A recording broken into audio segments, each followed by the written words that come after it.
Boa noite, meu nome é Felipe. Vamos para mais uma live de leitura bíblica. Mas antes vamos começar com a oração. Senhor Jesus, que o Senhor esteja presente do começo ao fim dessa leitura. Que o Senhor traga para essa live todas as pessoas que precisam ouvir a sua palavra, que se encontra em 2 Tessalonicenses 3. Que o Senhor coloque em minha boca qualquer palavra necessária para a explicação dessa passagem. Já te agradeço por estar conosco, Senhor. Bom, a leitura de hoje é 2 Tessalonicenses, mas antes eu vou ler a introdução desse livro da Bíblia Spurgeon. 2 Tessalonicenses. Segunda carta do apóstolo Paulo aos Tessalonicenses. Perspectiva do livro. O autor e época da escrita. A segunda epístola aos Tessalonicenses começa com quase as palavras da primeira epístola. Timóteo e Silas, Silvano, os companheiros do apóstolo em sua segunda jornada missionária, 51 a 54 d.C., também estavam com ele agora. Paulo se refere a uma epístola anterior, capítulo 2, versículo 15. Ele lembra aos Tessalonicenses contra a sua habitual forma de escrita, capítulo 3, versículo 17. Menciona que ele recebeu notícias recentes sobre alguns que andavam entre eles, capítulo 3, versículo 11. A partir dessas referências, é possível concluir que Paulo escreveu essa segunda epístola após a primeira e provavelmente ainda durante sua estadia de 18 meses em Corinto, no ano 52 d.C., Atos 18, 5 ao 11. Embora encontramos reminiscências da segunda epístola com Policarpo, cerca de 70 a 155, e Justino, cerca de 100 a 165, a primeira citação escrita da segunda epístola aos Tessalonicenses é encontrada com Irineu, cerca de 140 a 202 d.C., Clemente de Alexandria, cerca de 150 a 215, e Tertuliano, cerca de 160 a 220, e Cânone Muratori,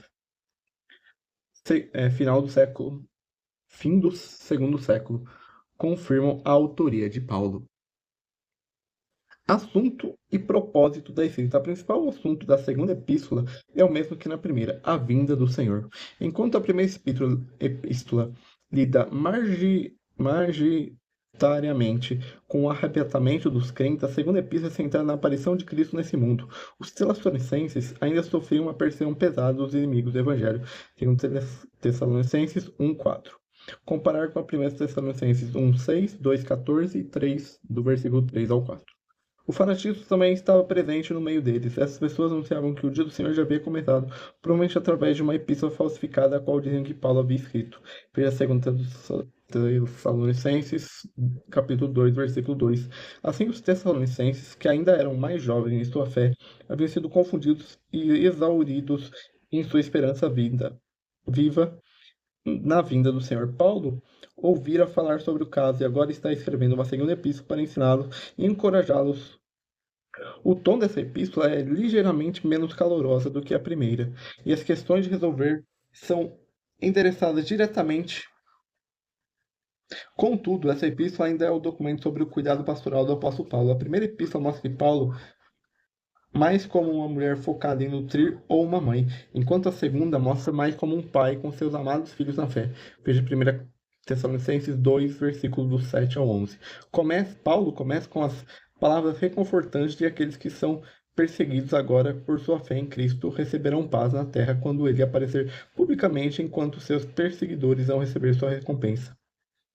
Sejam eles pagãos que não conhecem a Deus ou judeus que não acreditam no Senhor Jesus. Capítulo 1. No capítulo 2, o apóstolo escreve sobre a ansiedade deles, visto que os Tessalonicenses começaram a crer no dia do Senhor seria imediatamente. Paulo dá perspectiva curta e exata acerca dos eventos que precederão tal dia, provando dessa forma que o dia de Cristo ainda não havia chegado e nem poderia fazê-lo antes do arrebatamento dos crentes.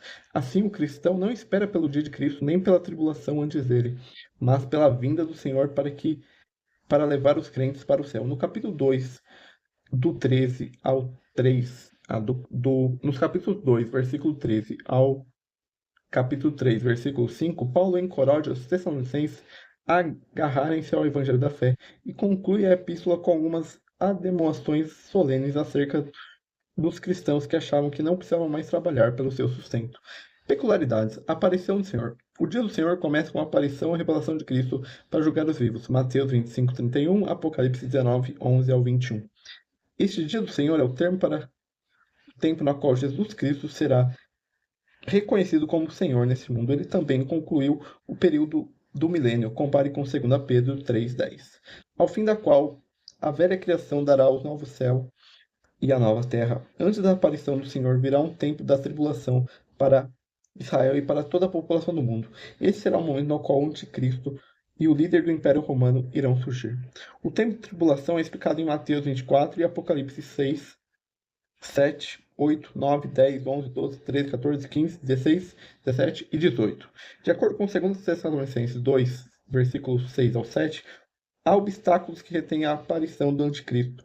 O Espírito Santo e o espírito e os efeitos abençoados da cristandade. Contudo, uma vez passados esses efeitos, após o arrebatamento dos crentes, compare com 1 Tessalonicenses 1:10, Apocalipse 3:10, 11, não haverá mais obstáculos para a aparição do anticristo. Compare com Apocalipse 3:11 e 18.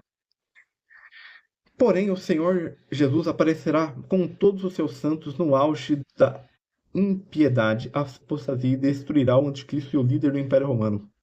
Segundo Tessalonicenses 2:8 e Apocalipse 19:20. Após este momento, o milênio começará. Apocalipse 20. O anticristo. O senhor da palavra anticristo é contra Cristo ao invés de Cristo. 1 João 2:22. O anticristo é o nome dado ao homem que aparecerá entre o arrebatamento dos crentes e a aparição do Cristo para estabelecer seu reino de paz. O milênio buscando tirar as pessoas da sua espera pelo Messias. Ele se mostrará como Deus e demandará adoração, segundo Tessalonicenses 2, versículo 4. Sendo um instrumento de Satanás, ele imitará o Messias e também será hostil a ele. Por isso que ele é comparado com um cordeiro e um dragão, Apocalipse 13:11. O anticristo será judeu, compare com Daniel 11:36 e 37, porque os judeus não aceitaram um estrangeiro como rei sobre eles. O nome do anticristo fala vividamente acerca de seu caráter. O homem do pecado, segundo Tessalonicenses 2:3. O homem da perdição, segundo Tessalonicenses 2:3. O perverso ou iníquo, segundo Tessalonicenses 2:8. O anticristo, 1 João 2:18, 2:22, 4:3, 2 e 2 João 1:7. O mentiroso, João 2:22. O enganador, 2 João 1:7.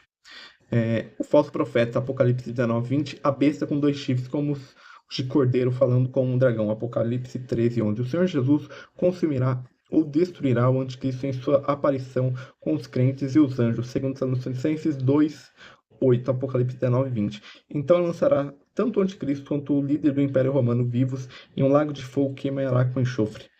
Perspectiva do conteúdo. A gente vai ler só o do capítulo 3. Segundo Tessalonicenses 3:1-5, encorajamento à perseverança. Segundo Tessalonicenses 3:6-18, a demonstração ao serviço e à conduta. E agora vamos para uma frase de Spurgeon sobre essa. Enquanto você aprende, ensine. Quando você espera receber, vir, dê. E como você recebe, distribua. É fundamental que colocamos em prática o que lemos na palavra de Deus. A existência da fé cristã está em sua prática e, portanto, os cristãos devem ser Bíblias ambulantes de carne e osso. Então, que possamos ter isso. Bíblias, como Paulo fala em 2 Coríntios, cartas abertas. Já que as pessoas vão conhecer Jesus por nós e não pela Bíblia. Agora eu vou ler 2 Tessalonicenses na versão da Bíblia de Jerusalém. E como ela é uma Bíblia de estudo, eu também lerei os seus comentários.